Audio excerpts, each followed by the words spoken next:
This is Lizard Gaming. I'm Ranak, and this is War Thunder. Today we will be flying out the A6M2 Mod 11.0 for Japan. The A6M2 has a 3.3 battle rating. It is a Tier 2 aircraft. It has two Type 99 20mm cannons with 60 rounds each for a total of 120 rounds. It has two Type 97 7.7mm machine guns with a total ammunition load of about 1360 rounds. Now in the clouds we have our first target. It is a B-25. So what we're going to do is we are going to fly over it and flip the plane over and roll onto its tail, get some quick shots, and pull out. Don't want to stay on a B-25's tail too long because those guns will just light the rice paper the Zeros seem to be made of on fire and you will never be able to put it out. Climbing back for altitude. Staying above the clouds in order to keep visuals on it. The B-25 is in the distance there. And in front of me we have a Spitfire. Now, most Spitfire pilots seem to turn with any and every aircraft that they can find. And as they should, because for the most part, they will outturn anything. However, the A6M2 Mod 11 outturns the Spitfires that it meets at its BR. So do not turn with it. Get your speed up and fly away from it. The Zero is slow enough that if you're coming out of a dive, you should be able to outrun it. Failing to put in some long distance shots there, I follow it.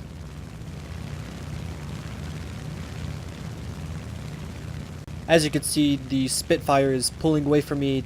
There's no way I can catch it. However, I'm going to stay on its tail as there are no other targets in the area. And here's where he makes an interesting choice. He bails. I'm not sure if I did any critical damage on the aircraft. I didn't get any reports. Not sure if his engine was out. He just left it playing. That's the first kill. Another Spitfire below me. Dive onto it. Try to get some shots off, though they fall behind him. He turns away. Follow him through the turn. And as you can see, he tries engaging me in a turn fight. I have no idea what he was doing here. He stalls the aircraft, ripped the 20mm into his fuel tank, sliding him on fire, ripping off his wing. Second kill.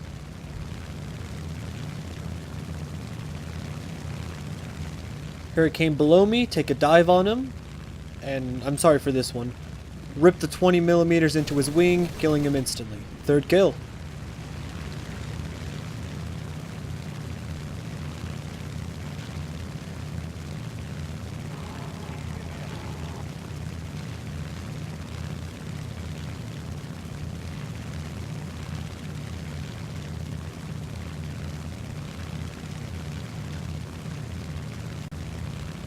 Now at this point I turn and see there is an F2A behind me and below me. I have both an altitude advantage and a slight speed advantage, though the Buffalo is a fairly speedy aircraft compared to the Zero. So I'm going to turn and engage him. This will hopefully be able to set me up for a second pass where I'll be on his tail and able to take him out. And before I could start my turn, I noticed that he has a friend in an F4F. He is both above me and heading towards me. I try to climb in order to put us on level ground. However, I do not want to engage in a 2-on-1 fight, so I'm going to try and dip it below into the clouds to obscure their vision of me. This trick works like a charm. They are unable to follow me and the contact breaks.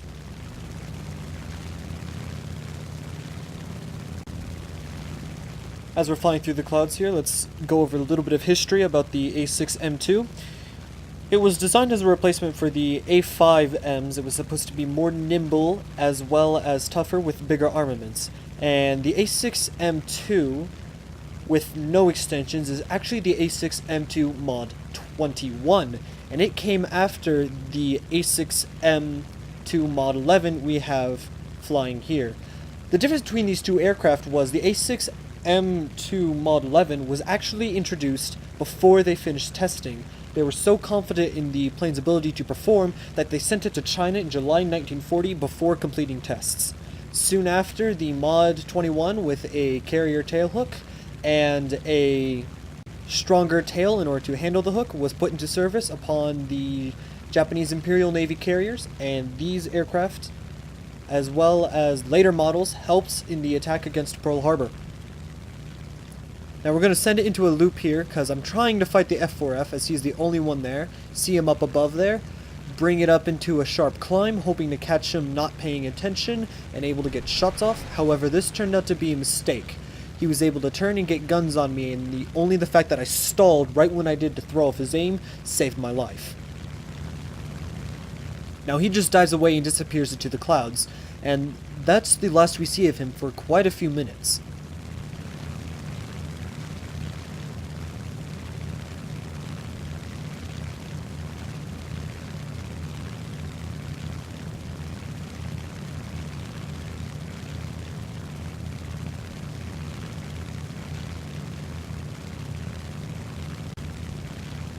Now at this point, I only have 7 cannon rounds and over 1,000 MG, so I'm going to try and head back to base in order to get more cannon ammunition, as the Japanese 7mm are a bit of a joke.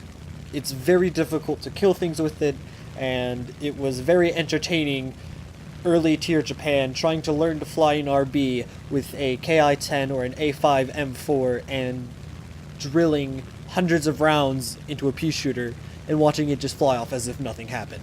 So I'm going to try and head back to get some more cannon ammo. The A6M2 Mod 11 can land on a carrier, however it has no tailhook, so it requires you to be going almost as slow as you can. However, the brakes work really well with the Zero, that for the most part it shouldn't be too difficult so long as you know a little bit of what you're doing. Now on my way back to base, I spot this TBF here. It has a bunch of shots into it and is leaking oil, however it is still airworthy, so I'm going to try and fall in behind it and get some shots in.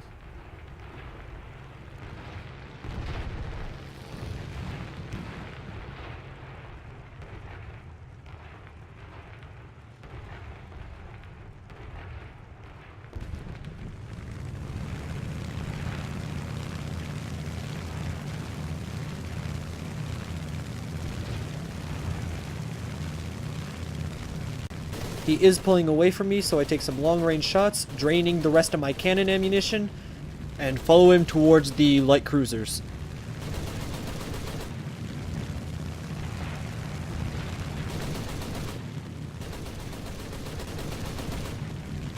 Trying to get off some snipe shots, however they all miss. So, gonna head back to the carriers as they are closer in a straight line. I can land it on a carrier. It will just be a slightly more interesting landing.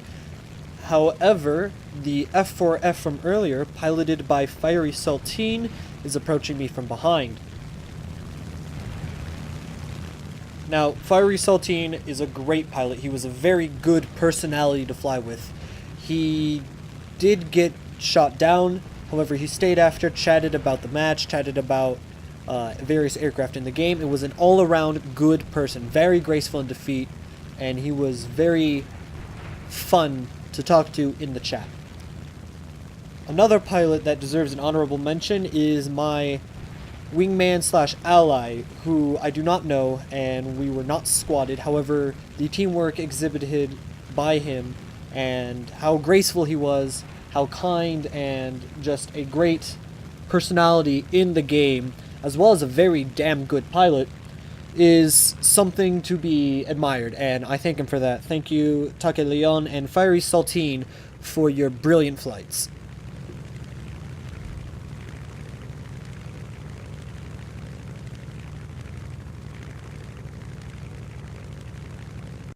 Now the F4F is at a higher altitude, so he's in a dive and he's catching me, so I need to turn around in order to be able to easily dodge any head-on attacks he may be planning and perhaps be able to turn onto his tail and get a snapshot after his boom.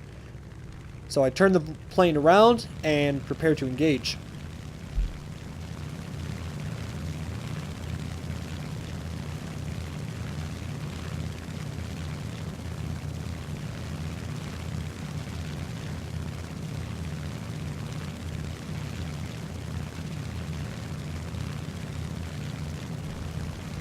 Preparing to dodge a boom, but he turns towards the other Zero on our team, Take Leon, and changes his attack to him. Using this opportunity, I send the Zero into a sharper climb in order to gain more altitude in hopes of engaging the F4F at a later time.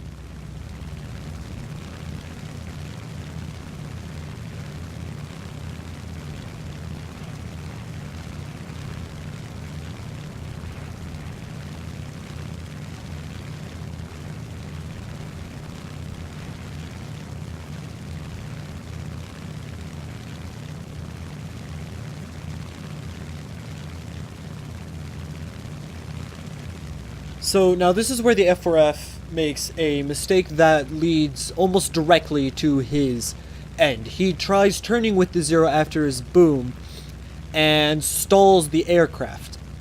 This allows me to get up and get some shots into him, which leads to a glitch in his aircraft down near sea level, causing him to break his wings.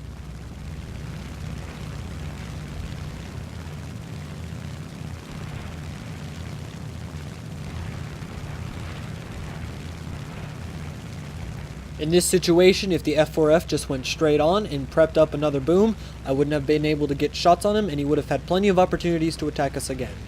Get some shots, a few of them hit, some of them miss. Get into an awkward shooting angle and shoot wildly without much aim. And he levels it out near the ocean. Right now he's going faster than me, so I take a shallower angle in hopes of falling on behind his tail at a reasonable altitude. And he sends it straight up and into a turn. He could have outrun me if he was just willing to take a few more 7mm shots. That being the case, I pull off as he does that maneuver, hoping to give the kill to Taka. Taka takes some shots, however his wings break off due to a glitch, sending him into the ocean, giving me my 4th kill. Honestly, however, I think that kill should have gone to Taka, so sorry about that, mate. I have no idea why the kill wasn't awarded to you. You fired the shots that caused the glitch, ripping his wings off. In my book, that was your kill. So now again, I try to take it back to the airfield. However, there is a Spitfire come to join in the party, hoping to take out some Zeros. He also has an altitude advantage and comes in on a boom, striking a few shots across my fuselage. Now I try to turn the aircraft in order to fall onto his tail, however he is too fast and quickly pulls away, and that is where he made the mistake. If he would have just gone straight, he would have been able to get out of reach of my guns and I wouldn't have been able to get any shots into him whatsoever. However, he takes it into a turn and the superior maneuverability of the Zero is on show, allowing me to take some shots on him as he takes shots on Taka.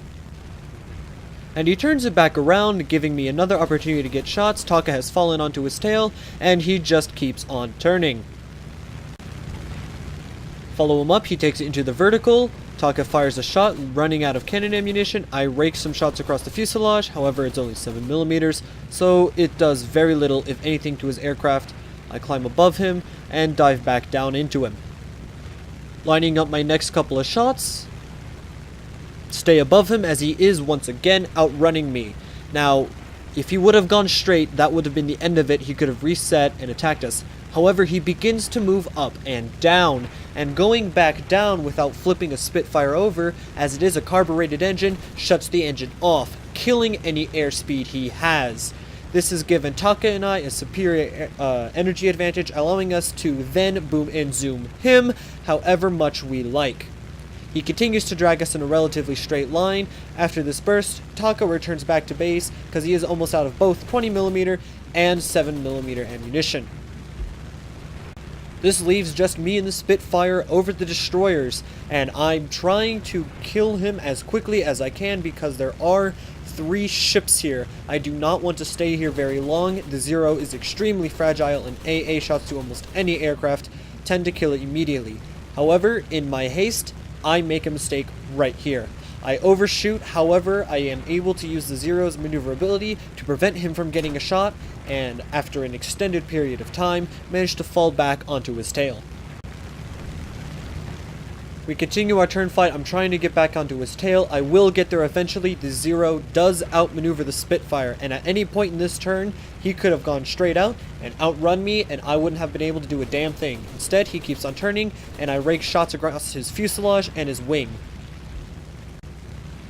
Now, I haven't gotten any critical hits yet, though apparently I've done enough damage to severely affect the maneuverability of the Spitfire. As he tries to dip beneath me, he loses control of the aircraft and sends it into the drink. That is the end of the match for me with 5 kills. It is an ace in a day. Taka manages to take out the TBF from earlier, which is the last aircraft on the enemy team, and it is a win. So let's take a look at the results. Second place on the team with 5 kills, 0 assists, though I do still think that Taka should have gotten the kill, so in my mind, you are the ace. 72,000 lions and 2,087 research points towards the R2Y2 Kai V1.